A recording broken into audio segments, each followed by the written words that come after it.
समाज में आज महिलाओं के सामने सबसे बड़ी समस्या हो गई है दहेज के लिए। ये बहुत बड़ी समस्या है। किसी समाज में या किसी के घर में अगर बेटी पैदा होती है ना, तो मजबूरी में नहीं पढ़ा पाता है, जानता है कि पढ़ाई में सारा पैसा लगा देंगे, फिर इसको दहेज कहाँ देंगे।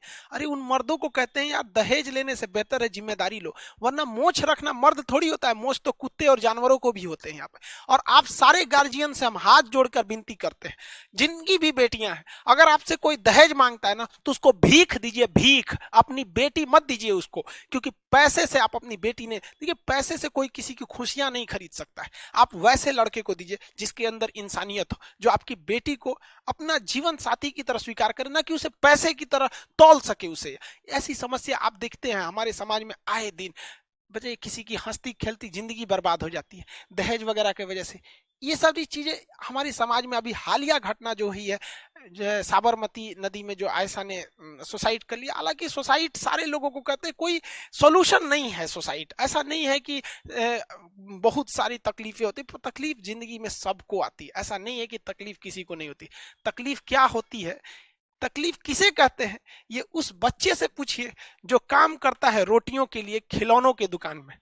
तकलीफें सबकी जिंदगी में होती है, सुसाइड कोई ऑप्शन नहीं होता है। लेकिन अब पुरुष समाज को ये चाहिए कि बाप के ऊपर बहुत जिम्मेदारी होती है। उस बाप से पूछिए ना जिसकी जमीन धन दौलत भी चली गई और उसकी फूल सी बेटी भी चली गई। और हद तो हम कमीनापन तब देखते हैं जब कोई किसी की बेटी की शादी में जाता है और कहता है कि खाना अच्छा नहीं था। अरे यार, वो एक दिन के खाने के लिए किसी बाप ने अपनी पूरी जिंदगी की कमाई लगाई हुई थी, उसकी तो मेहनत रखो यार। अच्छा नहीं भी रहे तो कम से कम बोलो ना यार कि अच्छा लगा।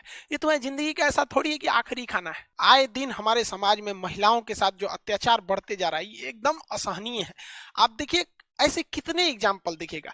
लेकिन हमारी कानून व्यवस्था भी उतनी मतलब लचर हो चुकी है एक तरह से। आप देखिए निकिता तोमर के साथ जो घटना हुई थी, कितनी मार्मिक घटना थी। उस बच्ची की क्या गलती थी? हरामी के बच्चे ने उसको कहता है कि मुन्ना भाई, हमने फिल्म देखा था, उसमें मिर्जापुर में मुन्ना भैया, उसको देख के गोली मार दी। बताइए, सीसीटीवी कैमरा के साथ बच्ची को गोली मार दी है ये सब। लेकिन हमारे देश का सिस्टम देखिए कितना खराब कि सीसीटीवी फुटेज है, इस बच्ची की जान चली गई। इस बच्ची से माँ बाप को कितनी उम्मीदें थी, निकिता तोमर से, पढ़ने वाली बच्ची थी, कॉलेज में एग्जाम देके आ रही थी, इसने गोली मार दिया। लेकिन हमारे देश का सिस्टम देखिए, सबूत कानून सब कुछ रहते हुए यहाँ पर इसको आज तक ये लोग अभी आराम से हैं लोग यहाँ पर। अभी मुकदमा चलेगा, लंबा चलेगा। मुकदमा के बाद जब फांसी होगी तो एक से एक हमारे देश में वकील साहब हैं, ये आके कहेंगे कि फांसी सोल्यूशन नहीं है, मतलब आरती उतारे वही सोल्यूशन है। यहाँ पर इन लोगों को निपटा देना चाहिए अभी तक में। लेकिन क्या कीजिएगा, ये कार्नवालिस जब भारत में शासन में थे ना, हम लोग जब गुलाम थे, तो इसने खुद कहा कि मैंने अपने जीवन में सबसे ज्यादा अगर बलात्कार कहीं किया तो भारत में किया। और कानून ही ऐसा बनाया गया यहाँ पर भारत में कि किसी भी महिला को न्याय मिलाना असंभव हो जाएगा। आप चाहे देखिए निर्भया कांड को देखिए, जिसने पूरे देश को हिला दिया, 2012 की घटना, उसे फांसी मिला 2020 में आके, जबकि पूरी दुनिया देखी थी। उसको हाई कोर्ट का चक्कर, मर्सी अपील, ये अरे इन सब सचुरों को टपका देना चाहिए। यहाँ पे इन लोग को लेके झेल रहा है लोग। ये बच्चे लोग कितने प्यार से पालते हैं बच्चों को, उसको कितना ख्याल रखते हैं। कोई उसको गुंडा आके गोली मार देगा यहाँ पर और हम लोग देखते रहेंगे। आप बताइए, ये हमारे सिस्टम का फेलियर नहीं है क्या?